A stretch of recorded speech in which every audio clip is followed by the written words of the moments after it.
They killed the messenger. That was the plan. It was simple, brutal, and effective. In the ancient world, if you wanted to kill a movement, you didn't argue with it.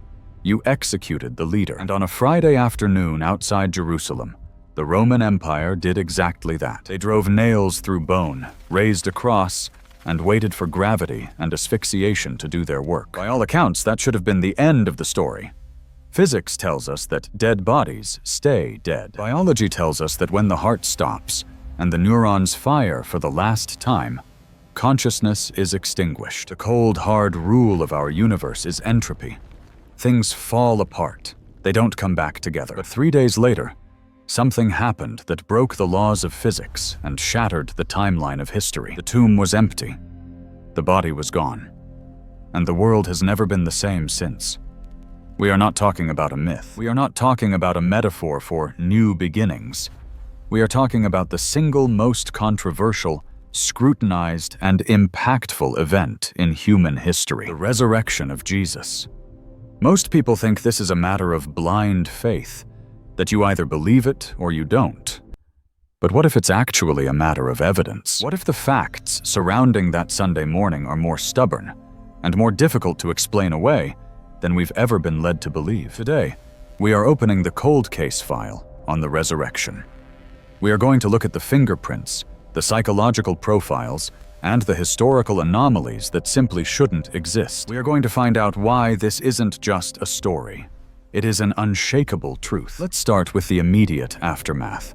To understand the resurrection, you have to understand the silence that came before it. Saturday, the Sabbath.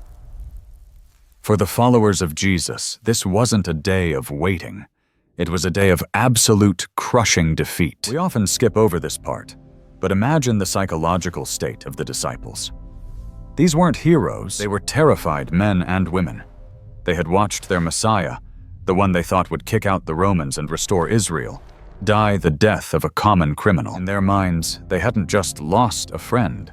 They had been conned. They had wasted 3 years of their lives on a failed revolution. They were hiding behind locked doors, jumping at shadows, terrified that the Roman soldiers were coming for them next. This is the starting point. A group of broken, cynical, defeated cowards. And then, dawn breaks on Sunday, and we hit the first massive problem for the skeptic: the empty tomb. Now, it's easy to gloss over this, to treat it like a plot point in a movie. But think about the logistics here. Jesus wasn't buried in a shallow grave in the desert where the wind could cover the tracks. He was buried in a rock-hewn tomb belonging to Joseph of Arimathea. This was a member of the Sanhedrin, a high-profile figure. Everyone knew where this tomb was. It was on the map. It was sealed with a massive stone, likely weighing over a ton, and guarded by Roman soldiers, professional killers who faced the death penalty themselves if they fell asleep on duty. When the claim started spreading that he is risen, the authorities had the ultimate trump card. They had the easiest way in the world to shut down Christianity before it even started. All they had to do was go to the tomb, roll back the stone, drag out the body of Jesus, and parade it through the streets of Jerusalem. Case closed. The movement dies instantly. But they didn't do that. They couldn't do that. Why? Because the tomb was empty. The silence of the Jewish leaders and the Roman authorities is deafening here. In fact, we know from the Gospel of Matthew, and from early non-Christian sources, that the enemies of Jesus didn't try to deny the tomb was empty. Instead, they invented a cover story. They said the disciples stole the body. Think about the logic there. By making up an excuse for why the body was missing, they were admitting the most critical piece of evidence. The body was, in fact, gone. But who found the tomb? This brings us to a detail that feels insignificant but is actually a stamp of historical authenticity. The primary witnesses were women. Now, to our modern ears, that sounds perfectly normal. But you have to step back into the first-century Jewish context. In that culture, a woman's testimony was considered so unreliable that it wasn't even admissible in a court of law. Josephus, the Jewish historian, tells us this explicitly. If you were a first-century fiction writer sitting down to invent a religion, and you wanted people to believe it, the absolute last thing you would do is make women your star witnesses. You would have Peter find the tomb. You'd have John find it. You'd have a man of status. But the Gospels don't do that. They report that Mary Magdalene and other women were the first on the scene. Why would the writers include a detail that was culturally embarrassing and legally useless? There is only one logical explanation. They included it because that is what actually happened. They weren't writing a legend, they were reporting the news. So we have an empty tomb. That's a puzzle, but it's not a proof. Bodies get stolen, graves get robbed. To get from an empty tomb to a risen Savior, you need something else. You need to explain the transformation of the disciples. This is the psychological evidence, and frankly, it is the hardest thing for skeptics to explain away. Remember where we left the disciples? Locked in a room, terrified, denying they even knew Jesus. Fast forward just a few weeks. These same men, the cowards who ran away, are standing in the middle of Jerusalem, the very city where Jesus was killed, telling the people who killed him that they were wrong. They are bold, they are fearless, they are unstoppable. Peter, who was afraid of a servant girl's accusation on the night of the arrest, stands before the high priest and says, "We must obey God rather than men." What happened? What creates that kind of 180-degree psychological snap? You don't get that from a hallucination. Hallucinations are private experiences. They happen in one person's brain. They don't happen to groups, and they certainly don't turn cowards into lions. The disciples claimed the change happened because they saw Jesus. They touched him. They ate with him. They spoke with him. And here is the kicker. They were willing to die for this claim. History is full of people who die for things they believe to be true. Terrorists, cult members, political radicals.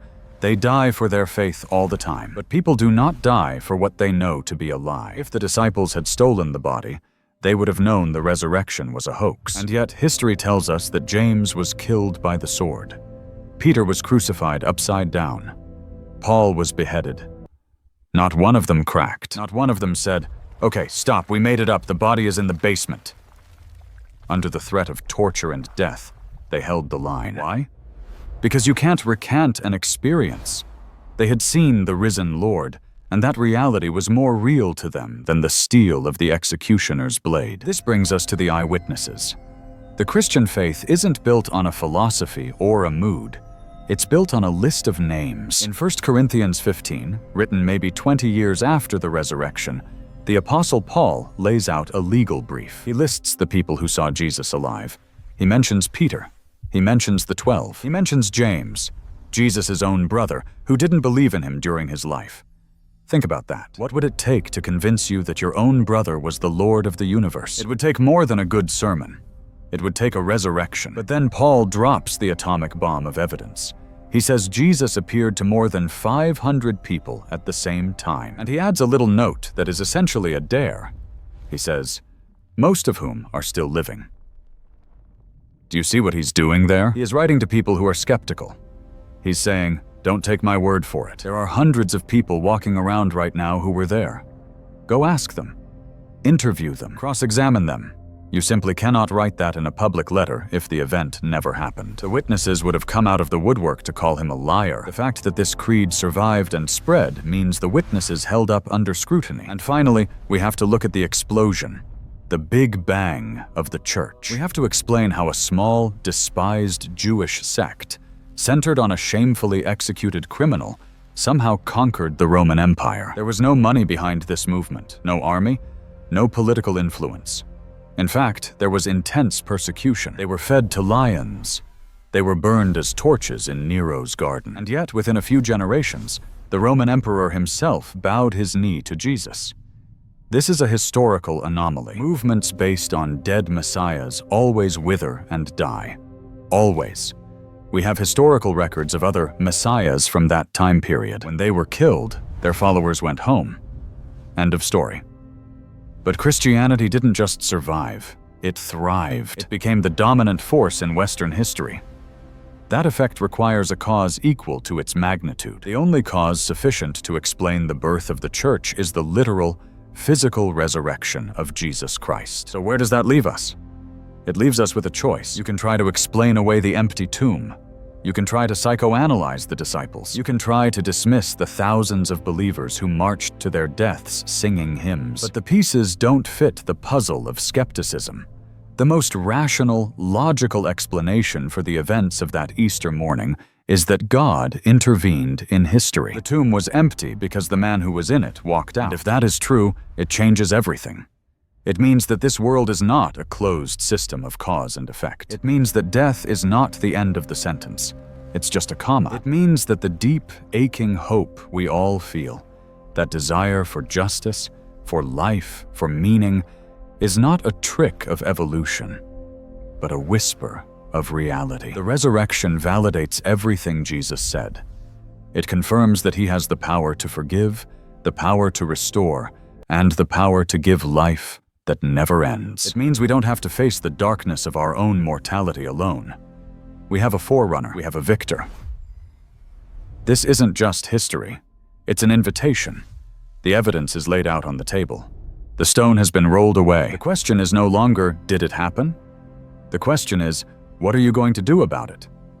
Because if Jesus rose from the dead, then he is exactly who he said he is. And that demands a response from every single one of us.